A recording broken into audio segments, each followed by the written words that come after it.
Hello to anyone listening, and today I wanted to talk about why great villains are so important. Ever since I started consuming media, ever since I was young, I've always preferred villains over heroes in stories.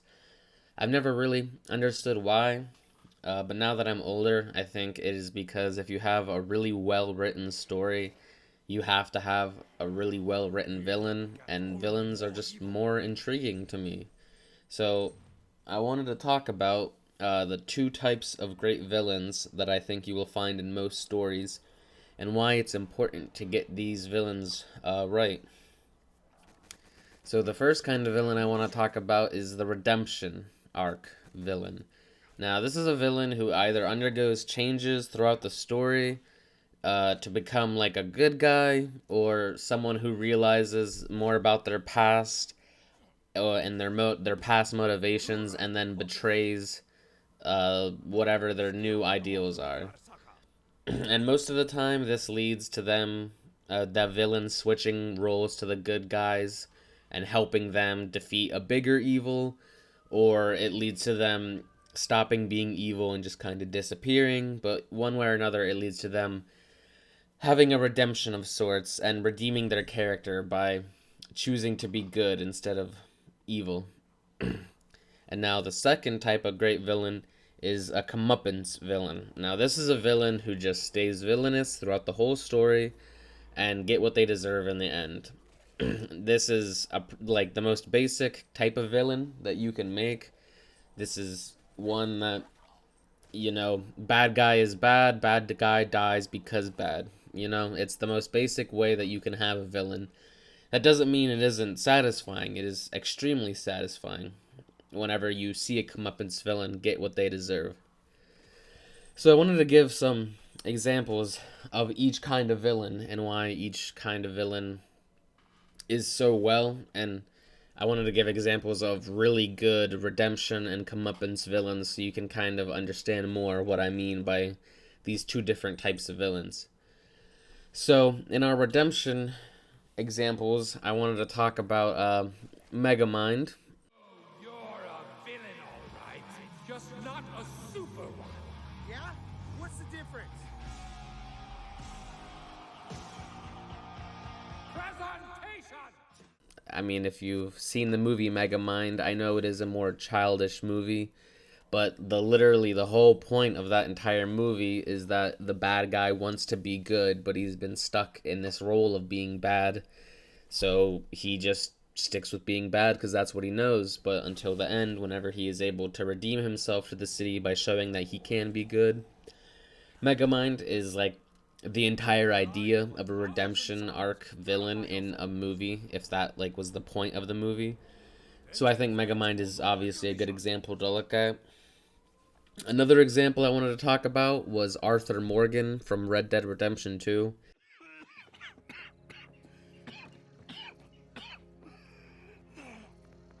What's wrong?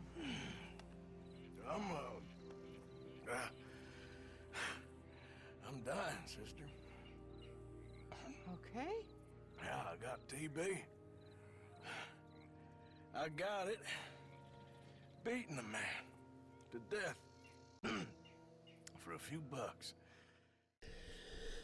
I know some people don't fully accept his redemption arc. They think it's too quick of a turnaround, but I love the idea of his redemption arc because it isn't brought on by some great idea of being good or anything like that. Arthur has been an outlaw his whole life. He's been a bad man his whole life, done very bad things, and he, unlike many people back then, actually gets told that he's going to die soon, and he knows that no matter what, he's going to die. And to face our morality and to know that we're going to die, I think affects people a lot. And knowing that you're going to die soon would definitely make you look back on the rest of your life and maybe realize that you should have been a better person and done different things. And so this is like that idea I said where the villain isn't convinced by the good guys to turn around and be good, but he is stuck. He's forced to look back on his own past and realize his own motivations and way of life was bad. So he starts trying to change how he lives to help people more around him. Arthur is a great example of a redemption villain, I feel. And the next one I want to talk about is Zuko from Avatar: The Last Airbender. Uncle, I know you must have mixed feelings about seeing me. But I want you to know, I am so sorry, Uncle. I am so sorry and ashamed of what I did. I don't know how I can ever make it up to you, but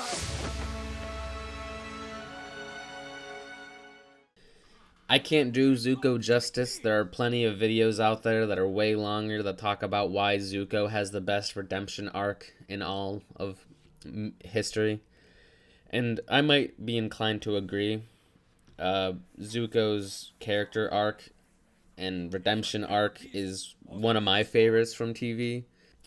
If you have seen Avatar: The Last Airbender, then you know how much of a change Zuko goes throughout the story. Zuko goes from being the main villain and antagonist that is trying to hunt down the Avatar to becoming one of the Avatar's closest allies. And again, I can't do it justice. There's plenty of other great videos out there, but Zuko is the cream of the crop for villain redemption arcs. He is shown that his past motivations are bad. He has the good guys that try and convince him that he doesn't have to be bad.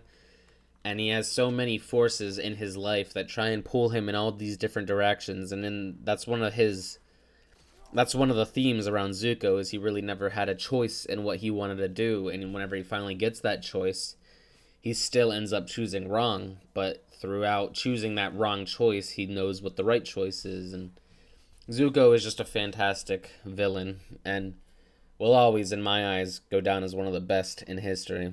And now we have more of a good guy villain turned good. Is a hard way to describe him, but Boromir from Lord of the Rings.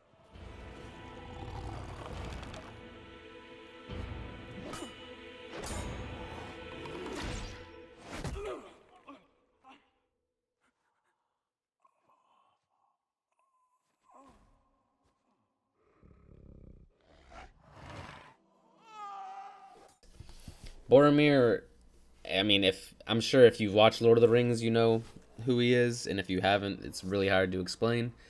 But he is one of the humans that sets out on the quest to destroy the ring with the rest of the Fellowship of the Ring, and he starts to get tempted by the idea of the ring's power and being able to use it to win the wars for his kingdom. So at one point, at multiple points, he tries to betray the group by taking the ring or manipulating Frodo to give him the ring. And even though he's a good guy throughout all this, he acts very villainous. And then eventually, they are all attacked, and Boromir sacrifices himself to save other people within the Fellowship. So even though Boromir isn't really a villain, I wanted to put him in this redemption arc because he might be a good guy, but he acts very villainous throughout the whole time that we see him. And throughout most of the time that he's in the story, we view him as villainous, and then he redeems himself. So I thought it was good to mention him. The next kind of villain I wanted to talk about is the comeuppance villain, and I wanted to give some examples of those. So here I go talking about Ghost of Tsushima again, but my first comeuppance villain is Genghis Khan from Ghost of Tsushima.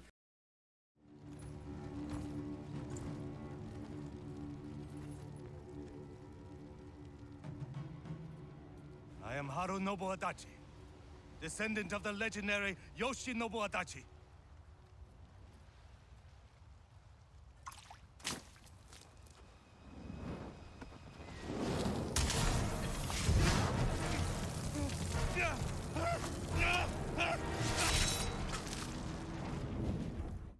Now, I've talked about it already, but if you don't know the story, Mongolians are trying to invade the island of Tsushima, which is Japan, You play as Jin Sakai, you're a samurai trying to defend the place, and Genghis Khan is the guy who is attacking, leading the Mongols.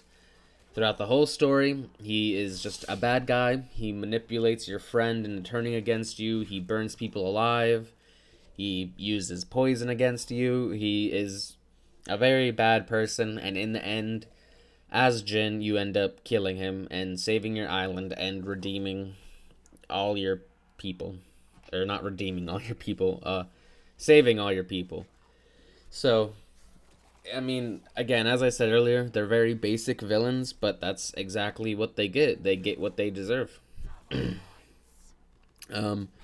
next one I wanted to talk about is Calvin Candy from Django Unchained. Admit you are pretty clever. But if I took this hammer here and I bashed in your skull with it, you would have the same 3 dimples in the same place as old Ben. Now, he is a horrible villain. He is a horrible piece of shit throughout the whole movie. He says and does many horrible things. So, what happens to him at the end of the movie is fitting, but I think Calvin Candy is a very interesting villain, and I'm going to talk about him later on in the video because he is a fantastic example of a well-written villain. Even though he's just a comeuppance villain, and it seems basic on principle, he is such a well-written villain. So I'm going to talk about him later on. The next villain I wanted to talk about was David from The Last of Us Part 1. Now, you see, I believe that everything happens for a reason. Sure. I do. And I can prove it to you. Now, this winter, that's been especially cruel. A few weeks back, I sent a group of men out to a nearby town to look for food. Only a few came back. They said that the others had been slaughtered by a crazy man. And get this, he's a crazy man traveling with a little girl. He is the antagonist for the winter section. He leads this group of people that cannibalize people, but he specifically has an interest in Ellie in that game. And he has some very not good ideas of what he wants to do to her, trying to avoid saying actually bad words. But he takes a particular liking to her, if you get what I'm saying, and he shows multiple times that that's what he wants to do. And then at the very end of the winter section, he tries to do it, and Ellie is able to get her revenge on him. And he is such a good comeuppance villain because they do everything in their power to make you hate him right away. He is so easy to hate, so seeing him get what he deserves is very satisfying. And that is the whole point of comeuppance villains, I think, is they're just really satisfying to watch fail. It is very satisfying to watch all that they've built up or all that they've done just be taken away because they get what they deserve. So, I pranked you. There's actually one more category of villains I wanted to talk about because they're my favorite kind of villain, and I think most of us can relate to this kind of villain more. And that is the main character villain. This is when the villain of the story is the main character, and we watch the villain, we watch the story through these villains' eyes, and we are actually as if they are the main character watching it through the villain's eyes, which leads to really, really good storytelling where you can be pulled between your own morality and rooting for your main character. These villains are special because you view the story through their eyes, and you might even believe in what they are doing is good because you are either controlling them or watching them from their perspective. But what makes it so great is that when a media can pull back and show you the results of your actions, And you still might root for the villain after you see what they actually cause, because you know their story and you sympathize with them. But when you realize like how much of a monster they were, or how much of a monster you are for playing as that character, it is very interesting to make the consumer think about that process.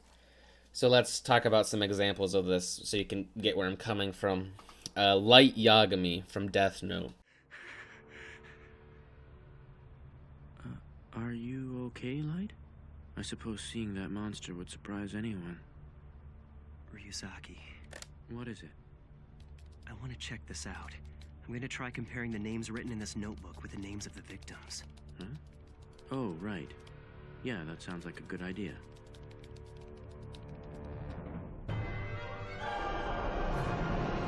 I've won. Exactly as planned. My favorite anime of all time. You view the whole story through his eyes, and he is pretty clearly the villain. You know, he's the one who is killing a lot of people, and it's immediate with this story where your morality comes in, because all he kills is villains, or all he kills is, you know, criminals, but are their crimes severe enough that they deserve death? And throughout the whole story, you're watching the villain try and win, and it's the battle of intelligence, of, you know, the good guys trying to outwit the bad guys and the bad guys outwitting them, and you see the whole story through his eyes. And that's Light Yagami is kind of a mix between the comeuppance and the main character, because in the end of the story, even though he is your main character, he still gets what he deserves in the end.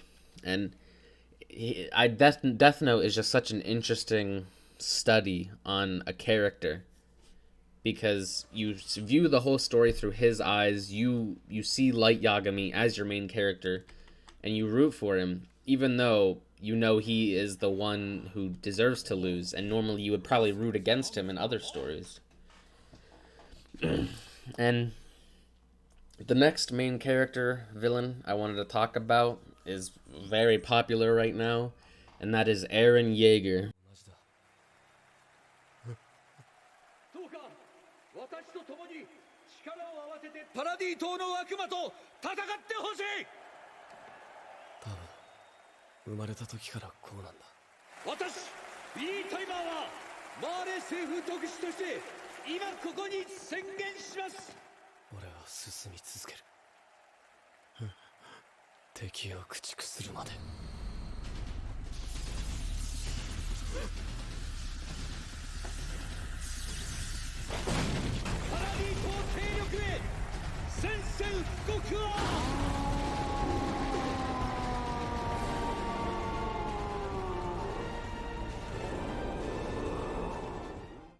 The main character in Attack on Titan. Now, I think Eren Yeager is unique because even though he is the main character of the story, some people will still debate whether or not he's a villain now. Because from Season 1 and Season 2 of the show, he is completely 100% the main protagonist. He's the good guy. You know, he has these aspirations of clearing the Titans out and liberating his people, and then the world is revealed to him, and he starts having the thoughts of, you know, if I just kill everyone else, then, you know, my people will be free. And that is such an interesting take on the idea of freeing your people, because if the only way to be free is to make sure no one else is alive, is it worth it to be free? So Eren is a perfect example of a main character villain, because there are so many people in the real world and in the story who view all of his actions as totally justified and completely fine, and they still see him as a hero of the story, and what he is doing is right. Personally, I still think what he's doing is villainous, but I still kind of hope he pulls it off, because it would be pretty insane if an anime just went full genocide and killed off everyone, but that's just me. So, I think Eren is a very interesting villain that you have seen the whole story through his perspective, so you're already rooting for him. And then he makes that switch to the villain, and you're like, oh, well, now you have to choose whether you still support him or are against him. Alright, the next main character I wanted to talk about is Wander from Shadow of the Colossus.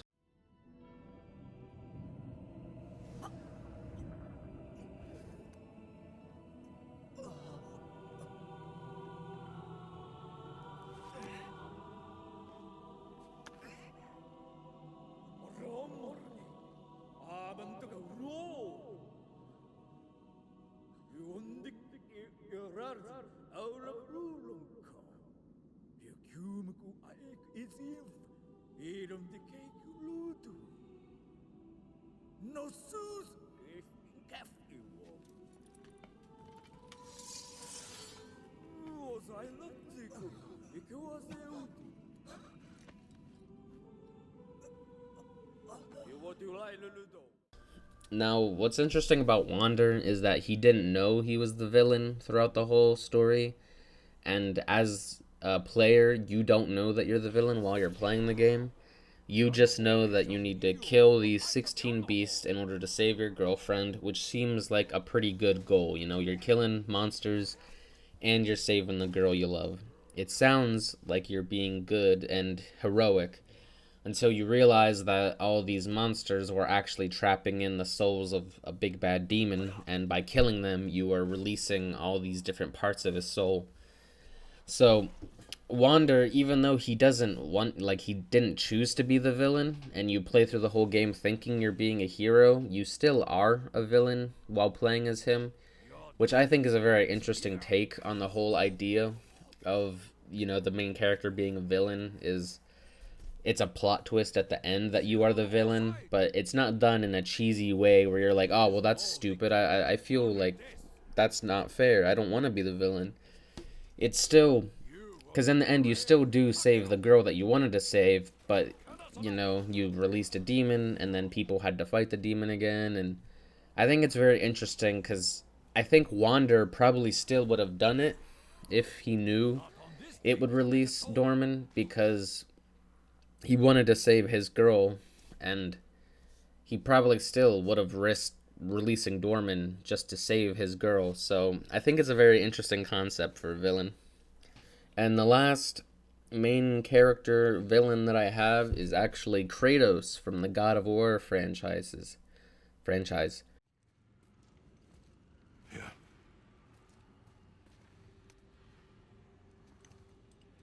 On the day you were born, I made 2 knives, mixing metals from my home and from this land. One for myself, and when you were ready, one for you. Today is that day.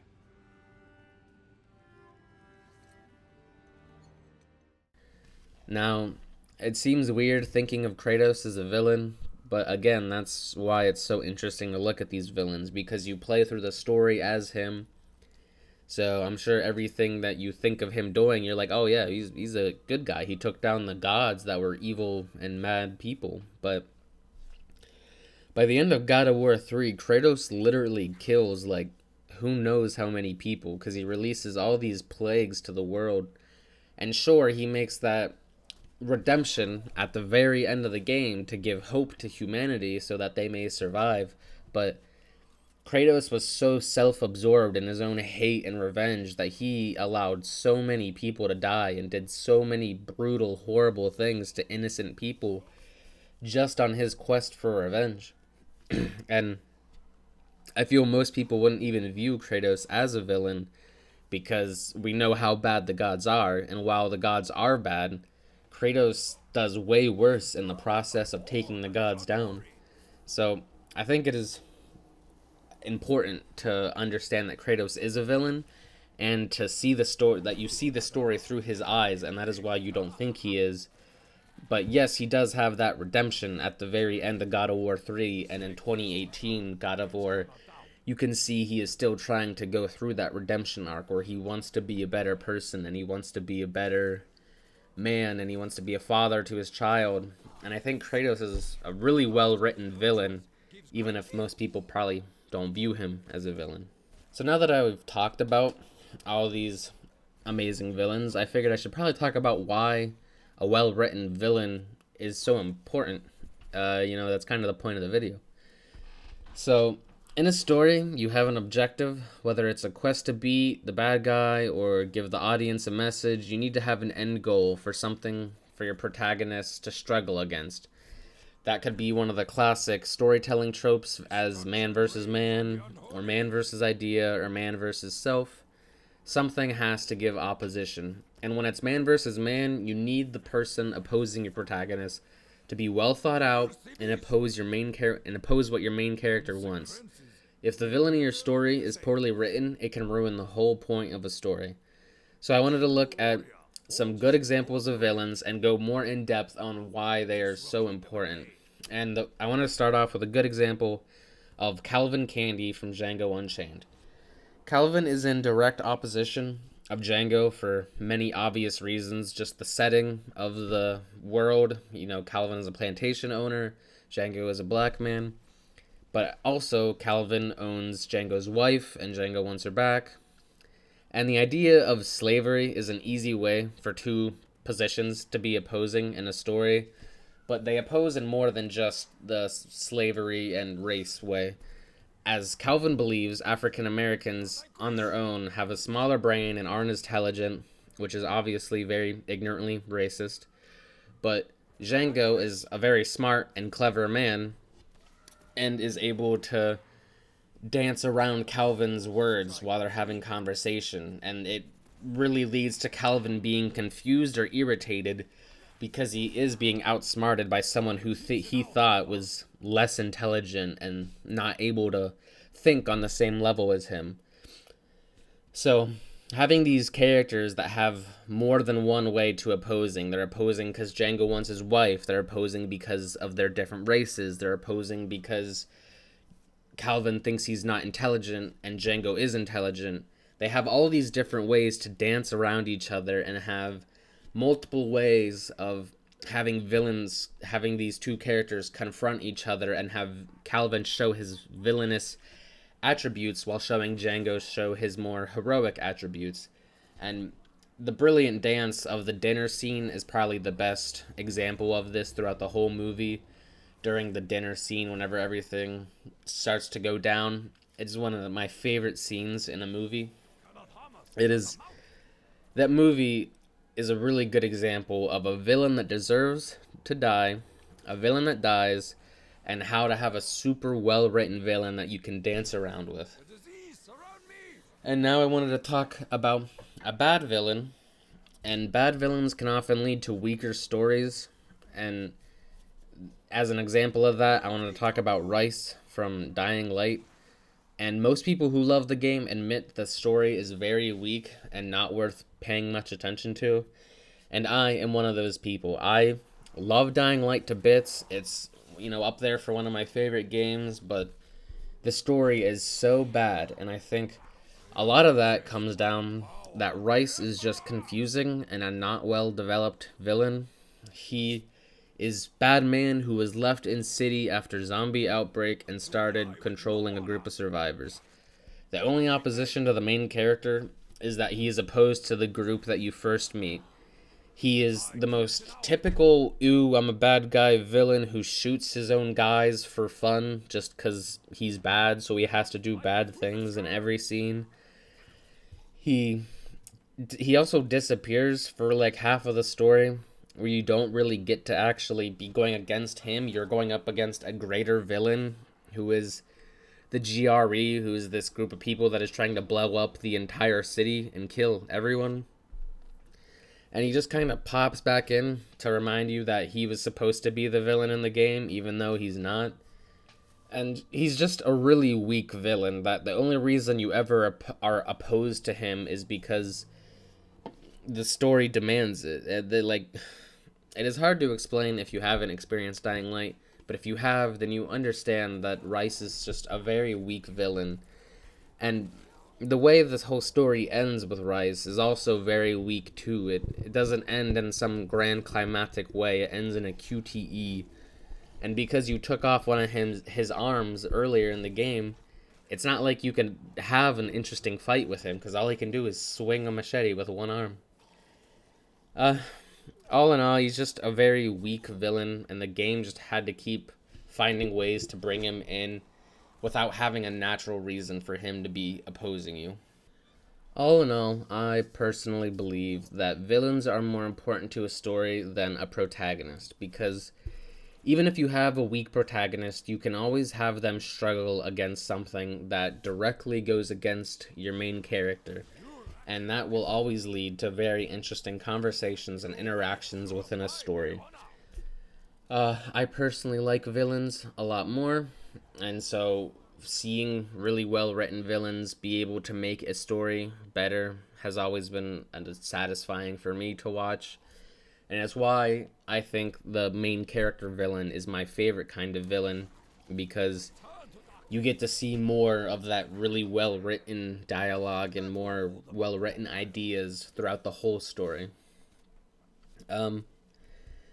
That's basically it. I just wanted to make a video talking about villains. As I said earlier, villains have always been my favorite part of a story, and I just really wanted to talk about them. The main reason I wanted to is because of Eren Yeager and Light Yagami, because I really do think that those two characters are some of the most interesting in all of anime and media. Eren Yeager specifically, his whole story in Attack on Titan is just, oh, it's perfection. All the plot twists and turns that come and find, Eren becoming a villain. And it's a very fun story to go through. But yeah, that's about it. If you enjoyed the video, let me know down below. Let me know if you have a favorite villain in media, and comment who it is, and we can talk about it, because I love hearing about people's favorite villains.